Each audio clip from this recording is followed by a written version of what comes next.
On Tuesday, December 8th, the moon will be transitioning from Virgo energy into Libra energy. So the moon is going to be void, of course, from approximately, let's say 6:30 p.m. to about 8 p.m. And again, this is Atlantic Standard Time, so depending on where it is you're tuning in from, you'll have to make that adjustment.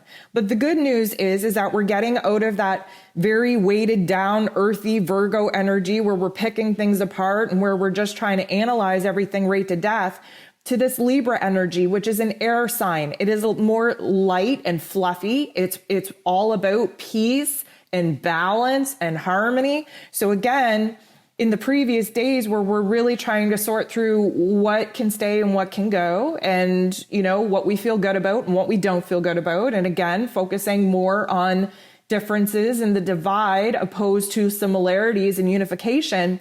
This Libra energy is going to help us find a sweet spot. It's going to help us find, you know, that center point where we can balance all of the experiences, all of the thoughts, all of the emotions that we have been experiencing, especially where that moon wobble is really focused on trying to get us out of the past and into the future, but yet we're not mentally, emotionally, or energetically prepared to do that move as of right now. Now, I am going to declare this a moon day. And thankfully, we actually need this moon day, although it is going to be a very hypersensitive day. Again, the goal is to find the sweet spot, to find that peace, to find that harmony. But the moon is going to be making a lot of aspects with a lot of other planetary bodies, starting off with a square with the true node, which just kind of suggests that, you know what, there's some frustration here pointing towards where it is that we're trying to go and not really sure how to align ourselves with the path that we know or think that we know that we are going to be walking. Then the moon is going to be sextiling Venus, which gives us a good energy. Again, it brings the gap, the disconnect that we were feeling in our relationships and in our social situations. It kind of lessens the gap a little bit, makes us a little bit more wanting to connect with those that we love and those that we vibe with.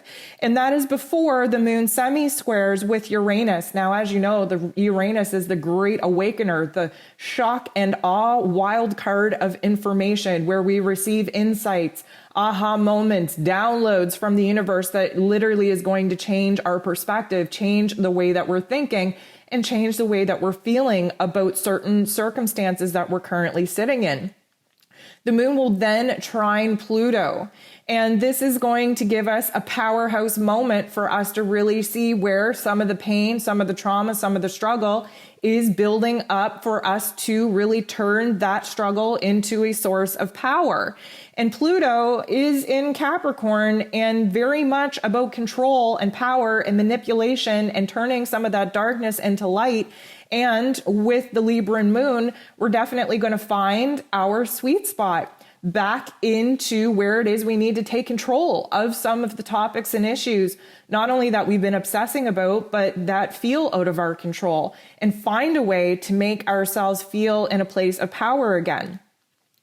The moon is going to be trining Jupiter, which has the tendency to put a magnifying glass on whatever it is that we're currently going through. Jupiter is the great magnifier, has the tendency to make everything a little bit extra, a little bit extreme, a little bit overwhelming. So we do want to watch how the moon is going to kind of exaggerate our emotions under that time.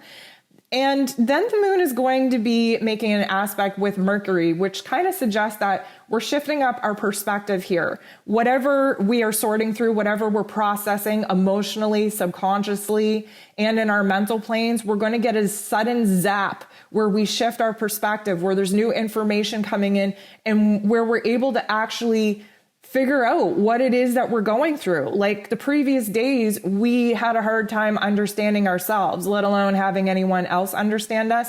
Now we're beginning to figure out, oh, that's why I've been feeling this way, or oh, this is why I've been feeling blocked and moving forward. So that is a sudden shift in perspective and information that is going to benefit us in moving forward.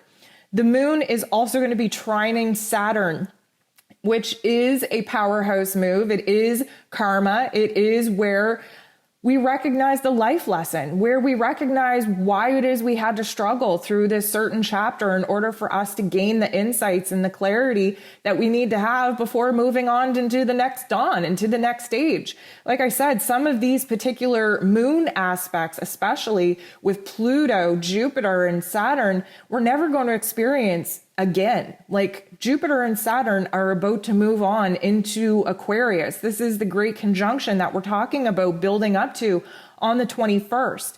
And nothing is going to be repeated. Nothing is going to be the same after that particular date. So we really do have to tap into some of the lunar energies that we're being provided with, especially where Jupiter and Saturn are concerned, because this is the last time that Jupiter and Saturn are going to be in Capricorn for hundreds of years. It is quite a time to be alive. Lastly, the moon in Libra is going to be making another aspect, a more positive aspect to Uranus, which is going to help settle some of those aha moments and some of those deep insights that we're going to actually receive earlier on in the day. So it's really just providing a complete closure of that mental space before we tuck ourselves in for the night.